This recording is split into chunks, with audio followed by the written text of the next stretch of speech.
Baik, assalamualaikum warahmatullahi wabarakatuh, eh, teman-teman semuanya. Pada sesi ini sudah saya share di LMS berkaitan dengan akuntansi pertanggungjawaban, ya, pelaporan dan pertanggungjawaban accounting. Nah, ini masih terkait dengan materi yang sebelumnya, yaitu anggaran. Kalau terakhir kita ngitung anggaran kas, nah sekarang adalah masih anggaran kas juga, tetapi aplikatifnya ke dalam produksi. Ya, jadi nanti kita akan bahas pertanggungjawaban antara anggaran yang aktual dengan anggaran yang direncanakan. Seperti apa gitu kan. Jadi anggarannya berapa, kemudian aktualnya berapa. Nah, kenapa ini kita perlu bahas masalah ini? Masalah akuntansi anggaran dan akuntansi pertanggungjawaban ini, ya. Kita ketahui bersama bahwa accounting ini untuk menentukan biaya tidak hanya ngitung biaya yang dikaitkan dengan laba atau rugi gitu kan. Tetapi nanti lebih dari itu, bagaimana selain accounting ini membantu menyusun anggaran biaya, juga membantu dalam pengendalian kontrol, ya. Bagaimana accounting ini dapat menjadi alat kontrol terhadap biaya yang dikeluarkan perusahaan. Jadi jangan sampai kayak kemarin sudah dibikin anggaran kas, ya. Kemarin pertemuan sebelumnya sudah kita bikin anggaran penjualan, anggaran pendapatan gitu kan. Karena itu semuanya nanti ada kaitan dengan anggaran biaya gitu kan. Nah, udah bikin anggaran detail sedemikian rupa, tetap jebol juga gitu kan. Ini jadi masalah, ya. Jadi harapannya adalah bagaimana accounting ini membantu memastikan bahwasanya seluruh rencana anggaran dan biaya itu berjalan secara tepat sesuai yang direncanakan gitu kan.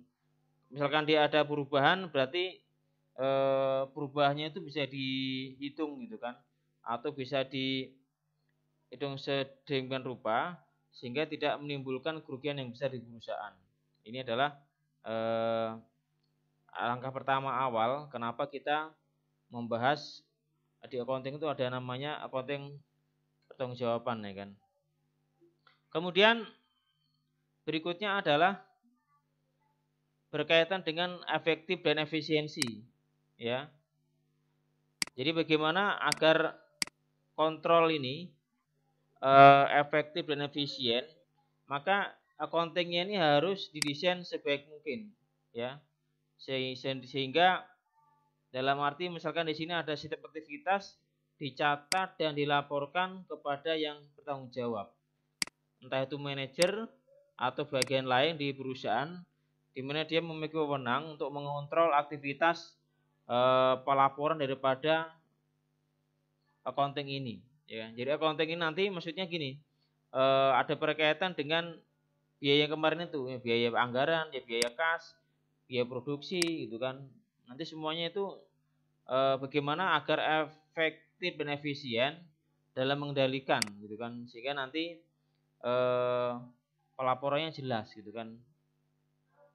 Nah, sistem seperti ini bagaimana melaporkan, bagaimana mengontrol seluruh anggaran dan realisasi accounting ini, maka kita bisa katakan namanya adalah ini responsibility accounting dan reportingnya. Jadi bagaimana nanti akan dibuat sistem ini, ya, untuk apa? Untuk menjelaskan ini, bagaimana dapat mengcover tentang pertanggungjawaban dan pelaporan. Jadi nanti accounting ini berperan aktif di situ, gitu kan, dari anggaran awal sampai realisasi, maka nanti ngontrolnya itu mudah, efektif, efisien, dan juga mudah dicek gitu kan. Karena kadang-kadang perusahaan ini kan tingkat aktivitasnya berbeda. Mungkin kalau pabrik menengah ke bawah satu departemen, kemudian bahan bakunya sedikit dan jumlahnya terbatas gitu kan, fisiknya juga kelihatan jelas, itu mudah. Tapi kalau ada pabrik yang bahan bakunya sekian item, barangnya kecil gitu kan, nah kemudian bahan bakunya ada lagi, pelengkapnya ada lagi, kemudian banyak juga produksi bagian-bagiannya, karanya ribuan, maka ini lebih susah gitu kan. Kalau dia nggak mendesain sistem sebaik mungkin, maka kan susah ini untuk mencapai dua hal ini gitu kan. Sehingga nanti jangan sampai terlalu fokus di kontrol, akhirnya nanti yang lainnya terabaikan gitu kan. Ini awalnya. Kemudian tujuannya apa? Ya. Yang pertama adalah untuk evaluasi. Ya. Apakah ada efisiensi, evaluasi terhadap penggunaan sumber daya, sumber tadi, keuangan ya, tenaga kerja ya, semuanya, aset yang terkait antara budget dengan aktual seperti apa gitu kan. Jadi untuk memberikan informasi apakah ada selisih yang besar antara anggaran dengan kenyataan. Mending kalau kenyataannya lebih menguntungkan gitu kan. Misalkan nanti ada anggaran dengan biaya sekian juta gitu kan. Kita menghasilkan 5.000 unit produk. Ternyata setelah dikerjakan 5.000 lebih, ini kan menguntungkan gitu kan. Atau juga merugikan, harusnya sekian juta rupiah itu tercapai 5.000 unit produk. Ternyata setelah di action nggak nyampe segitu. Nah ini juga hal yang perlu diwaspadai gitu kan. Ini tujuan daripada pelaporan tadi. Kemudian jika ada perbedaan, ya, maka nanti ada rumusnya ya. Kita akan hitung bedanya berapa, variansinya berapa gitu kan. Nah di sini nanti menjadi asumsi, menjadi dasar untuk dilaporkan pada manajer atau atasan. Nah, yang kemudian akan digunakan sebagai dasar membuat keputusan ataupun melakukan action lainnya. Wah ini setelah kita analisa, tadi anggaran sekian juta rupiah, misalkan 10 juta, harusnya ngasih 5.000, ternyata hanya 4.900, kurang 100. Ini kenapa nih? Dianalisa gitu kan. Jika nanti pada pembuatan berikutnya ketahuan nih masalahnya di mana, gitu kan. Atau kok lebih banyak lagi, ini juga bisa kelebihan di mana gitu kan. Jangan-jangan harusnya 5.000 kok 5.200. Ini lebih di mana nih gitu kan. Nah, menguntungkan sih emang, menguntungkan. Tetapi jangan-jangan kita ngitung anggarannya salah juga gitu kan. Jangan-jangan kurang pas itu anggaran gitu kan. Jadi kalau menguntungkan itu ada dua hal. Bisa emang dia bisa menghemat budget tadi, menguntungkan, benar menguntungkan, atau ngitung budgetnya emang kurang tepat gitu kan. Harusnya ini bisa 1.200 nih, cuma dibikin 5.100, nanti biar hasilnya kelihatan bagus. Nah itu juga bisa. Nah jadi semuanya ada rumusan, ada analisa. Nanti dari sini ketahuinya. Tetapi asumsinya kalau di perusahaan itu ya yang mendesain ini kan anggaran ini kan bagian dari yang berkaitan. Misal dari bagian produksi, dia mendesain anggaran. Kemudian ke atasnya lagi, ke manajernya lagi, cek lagi. Jadi asumsinya memang sudah didesain sedemikian rupa berdasarkan dengan sumber dana ataupun sumber daya yang ada dan juga yang diperlukan seperti apa. Nah, jadi asumsinya itu bahasa kita mah bikinnya mah valid lah pokoknya gitu loh. Jadi dibuat sevalid mungkin gitu kan. Nah, kemudian juga ada kaitan dengan pemisahan tugas. Nah, juga ada pemisahan tugas. Artinya gini, pertanggungjawaban tadi itu nanti ada juga berkaitan dengan pemisahan tugas dalam perusahaan.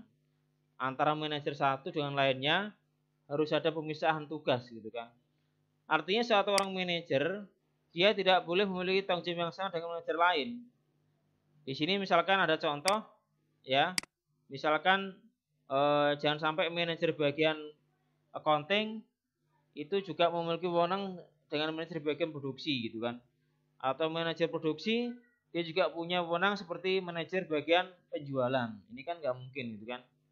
Kecuali yang perusahaan yang kecil gabung-gabung ya berarti bukan manajer lagi. Namanya pimpinan utama gitu kan. Mungkin di bagian apa bahasa dia. Tapi kalau udah per manajer berarti dia punya departemen di bawahnya. Entah dia sales, entah di bagian purchasing, bagian produksi, bagian gudang ya. Intinya biar nggak ada tumpang tindih dalam tugas ya. Nah, kenapa nggak boleh tumpang tindih? Ini efeknya. Nanti timbul konflik ya atau tidak efisien dalam perusahaan. Tidak efisien ya, jangan sampai ada tumpang tindih gitu kan. Nah, tumpang tindih antara satu manajer dengan manajer lainnya lagi. Ini bisa kurang bagus lah. Bisa menghambat jalannya efektivitas perusahaan. Ini contoh ya yang tadi ya. Jangan sampai ini departemen produksi ya, dia harusnya tidak memiliki tanggung jawab yang sama dengan departemen pemasaran. Jadi berbeda. Harus dibedakan antara departemen produksi ini dengan departemen pemasaran atau penjualan. Dibedakan. Jadi yang disamakan gitu kan. Kemudian efeknya tadi dijelaskan di depan tadi ya. Bisa konflik, bahkan juga ada kerugian bagi perusahaan. Ini kalau tidak dipisah dalam satu perusahaan gitu kan. Tetapi sekali lagi ini juga bergantung kepada tingkat kebesaran perusahaan gitu kan. Kalau dia kecil ya biasanya mah tergantung perusahaannya. Kalau kecil mungkin satu orang dia mempunyai berapa departemen gitu kan. Departemen juga kecil juga sebenarnya ya. Seperti itu. Nah, tujuannya berikutnya adalah ya dari pemisahan tugas tadi nanti berkaitan dengan kontrol biaya. Karena dia per departemen berbeda, manajer sales dengan manajer gudang beda, manajer produksi juga beda, maka nanti melekat tanggung jawabnya juga berbeda. Ya, ada perbedaan tanggung jawab. Bagian accounting bikin sendiri, bagian produksi bikin sendiri, gitu kan. Ada yang dilaporkan, dia membuat report terhadap aktivitas yang dia kerjakan, gitu kan. Nah, misalkan di sini produksi, gitu kan, diatur sedemikian rupa agar dia bisa menghasilkan harga pokok produk yang minimal. Bagaimana dia membuat anggaran, misalkan bagaimana sih barang saya ini bisa kita tekan biaya seminimal mungkin, gitu kan.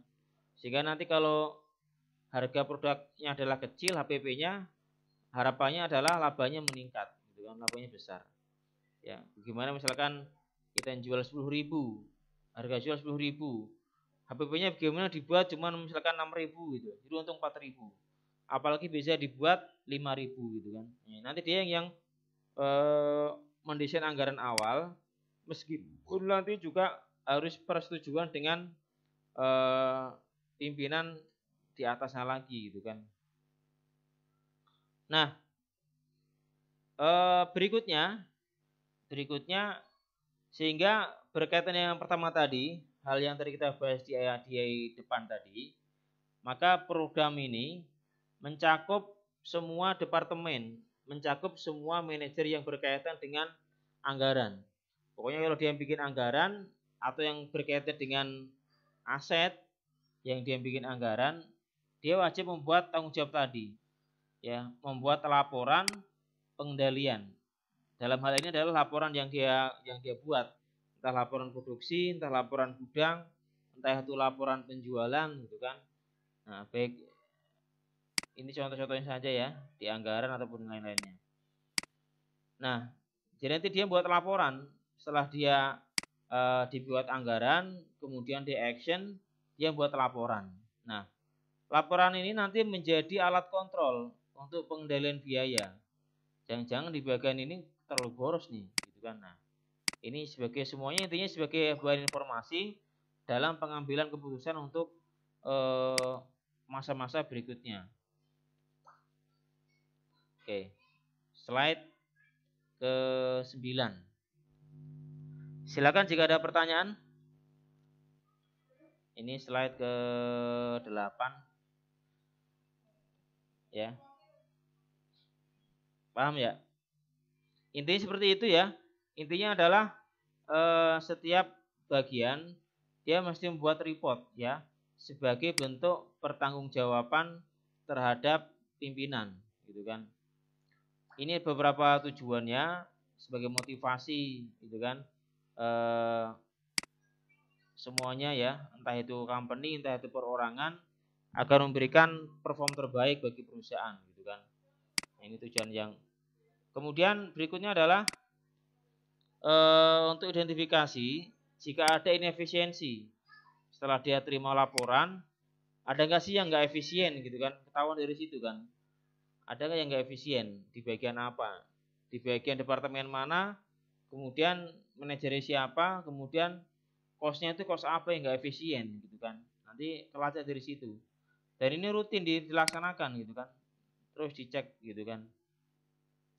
Nanti ketahuan nih, kenapa nggak efisien ya. Misalkan mesin nih produksi, kok lambat nih kenapa? Oh, mesinnya ketahuan, mesinnya udah aus. Mesin butuh diservis. Karena mesinnya jadi lambat, hasil juga lama, ya kan? Atau mungkin harusnya nih produk ini selesai dalam waktu 5 hari, 7 hari gitu kan. Tahu-tahu 8 hari baru selesai. Kenapa? Nanti dicek juga gitu kan. Apakah ada hambatan-hambatan yang membuatnya nggak efisien? Oke. Nanti berikutnya kita akan analisa kaitan pembuatan anggaran yang fleksibel dan anggaran yang statis, ya. Anggaran yang statis dan yang fleksibel. Nanti kita akan bahas perbedaan antara yang aktual dengan yang budget. Seperti apa, gitu kan? Penjelasannya di yang saya kasih di slide berikutnya. Jadi kita akan mencari varians. Nanti kita akan hitung bagaimana perbedaan antara hasil aktual dengan anggaran yang dibuat. Apakah ada varian? Apakah ada perbedaan gitu kan? Bedanya ini apakah menguntungkan? Apakah justru merugikan? Nah, nanti kita hitung dengan membandingkan, mengkomparasikan antara anggaran yang dibuat dengan realisasi, ya. Jadi kita bikin varian analisis gitu kan. Oke.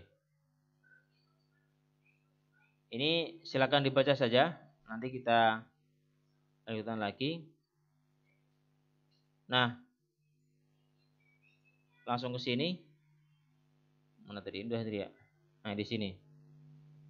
Nah, misalkan di sini nanti setelah kita analisis antara anggaran yang dibuat dengan realisasinya, itu nanti apakah ada efek-efek yang menguntungkan, ya, dalam arti menambah income, ataukah memberikan efek negatif, penurunan atas aset atau income, ya. Jadi ini kita akan cek sesuai dengan anggaran yang dibuat dan realisasi. Nah, jika variansnya menunjukkan ada penurunan, ya, maka akan ada penelitian. Kenapa bisa terjadi, gitu kan? Kemudian actionnya apa, ya? Actionnya apa yang perlu dilakukan untuk menilai hal tersebut, ya? Atau dalam bahasa ini adalah unfavorable variance, varians yang tidak menguntungkan atau negatif, ya. Negatif terhadap laba ataupun honor equity. Ataupun kebalikannya ada yang efeknya positif. Nah, kayak tadi saya bilang di awal. Ini targetnya 5.000 unit, ternyata realnya 5.100. Wah, ini menguntungkan ini. Dengan biaya yang sama, hasil gede. Ini juga kenapa gitu kan? Nah, ini menguntungkan gitu kan. Bisa juga diabaikan oleh bagian manajemen, ya. Laporannya menguntungkan. Atau juga karena sudah diteliti juga yang tadi saya bilang di awal. Apakah nyusun anggaran kurang tepat gitu kan? Kalau udah tepat banget gitu kan, nanti juga bisa dicek. Kemudian ini perbedaan, ada dua jenis anggaran, ya. Anggaran yang statik dan anggaran yang fleksibel, ya. Anggaran yang statik itu yang tetap anggarannya ya seperti itu. Kalau fleksibel dia berubah-ubah gitu kan. Ini contoh dari awal dibikin tetap anggaran segini, nanti bikin ini gitu kan. Kemudian di awal periode, ya, asumsi juga di awal periode. Kalau yang fleksibel seperti ini penjelasannya. Dibuatnya akhir, ya. Dibuatnya akhir. Kemudian menyesuaikan dengan unit aktual output. Jadi aktualnya berapa? Ya. Kemudian asumsinya pakai asumsi awal ini. Ya. Misalkan dengan biaya sekian juta, hasilnya 5.000 unit. Nah, nanti kita lihat contoh soalnya. Nah, ini adalah anggaran yang statik yang pertama, ya. Dibuat berdasarkan tingkat aktivitas yang sudah ditentukan. Jadi di awal itu memang udah direncanakan dengan matang gitu kan. Planningnya adalah bikin 1000 unit. Silakan kalkulatornya kalau ada boleh hitung juga. Kemudian bahan bakunya adalah 2.800.000, tenaga kerja langsungnya adalah 2,5 juta, 2.500.000. Kemudian overheadnya ini ada yang variabel, ya, ini jumlahnya. Kemudian yang BOP tetap, penyusutan, insurance sama rent sama sewa, ya. Ada 3 item yang tetap, artinya 3 hal ini ada nggak ada ya, tetap dikeluarkan gitu kan. Kalau yang variabel kan tergantung dengan aktivitas. Oke, kemudian planningnya adalah 1000 unit ini ya, 10.000 unit. Nah, kemudian jika unit produksi yang aktual adalah 10.000 unit, maka anggaran di atas layak digunakan untuk mengikuti kinerja bagian produksi. Mengukur sih. Nah, nanti misalkan ternyata realisasinya kurang atau lebih, ya, maka perbedaan antara aktual dengan aktual biaya tidak layak dipakai untuk mengukur keberhasilan kegiatan produksi. Jadi kalau real seperti ini ya berarti bisa mengukur kinerja mereka. Tapi kalau lebih besar, lebih kecil ya tidak tepat pengukurannya gitu kan. Cuma nanti bisa dihitung tadi yang saya bilang variansnya berapa gitu kan. Oke, ini contoh antara budget dengan laporan kinerja. Contoh di sini adalah unitnya adalah 10.000 yang tadi, ya. Ini contohnya anggarannya di sini ya. Nah, di sini tadi yang ini adalah perbandingannya. Kita lihat di sini. Oke. Kita lihat di sini perbandingannya adalah ini variansnya, ya. F ini kan yang menguntungkan atau yang memberi nilai positif ya kan. Yang U ini ya berarti yang unfavorable, yang kurang ya. Kita lihat di sini kesimpulannya adalah tetapnya kan sama, nggak ada perubahan. Dari anggaran yang dibuat dan aktualnya semuanya lebih besar ya, kecuali yang 3 ini, gedean yang aktual. Tapi kalau ini kan merugikan kan, 1, 2 sampai sini kan kalau di anggaran harusnya 2.400.000, ternyata 2.500.000. Ya. Ada unfavorable yang 100.000 rupiah. Tetapi dari 6 item ini, yang ini kan naik, harusnya cuma 9.600, tetapi hasilnya adalah 9.000 berapa? 10.000 ya. Ada peningkatan. Nah, kesimpulannya di sini yang pertama, mengamati data di atas, maka kinerja departemen produksi dinilai kurang. Kenapa? Karena menghasilkan nilai unfavorable-nya adalah 292. Dari angka ini 120 tambah 100 tambah 32 20. Ya.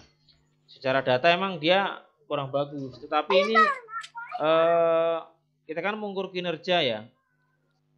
Tapi di sini tidak bisa dijadikan dasar akurat untuk mengukur kinerja produksi. Kita bilang dia kurang bagus atau enggak efisien. Karena peningkatan biaya ini ternyata juga berdampak pada peningkatan unit yang dibuat. Tadinya 9.600, ternyata aktualnya adalah 10.000 gitu kan. Nah, jadi endingnya nanti di sini untuk yang anggaran yang statik ya kan, yang tetap.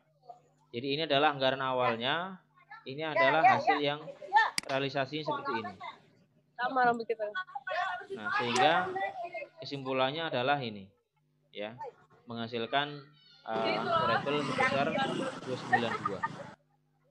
Ya, yang statik ya. Kemudian yang fleksibel nanti kalian baca sendiri deh penjelasannya. Ini ada yang fleksibel karena temennya udah mau siap-siap. Oke, sampai sini dulu untuk yang fleksibel, kita bahas nanti aja atau di slide. Pak mau tanya dulu. Ya, makanya. Pak mau tanya dulu. Silakan. Pak. Yang 200 itu di atas. Iya. Oh, nggak ke-mute ya, maaf. Yang varian, iya. Itu dapatnya yang dari si aktual dikurang anggaran kan? Oh, ini 800 nih. Iya. Hah? 800 itu salah angkanya. Salah Iya. angkanya. Anggarannya segini. Aktualnya segini. Dikurangin semua ini. Diselisihkan lah bahasa kita. Ya. Diselisihkan semua dari sini ke sini. Dari anggaran dan aktual. Iya. Oh, ini harusnya 400 itu tadi ya? Oh, salah dia. Ini berapa sih kesimpulannya? 96, berarti ini 96. 96 ini berapa ini? Ini 400 ya? Kalau 96 401 iya. Iya. 400. Jadi 96, aduh gimana? Iya.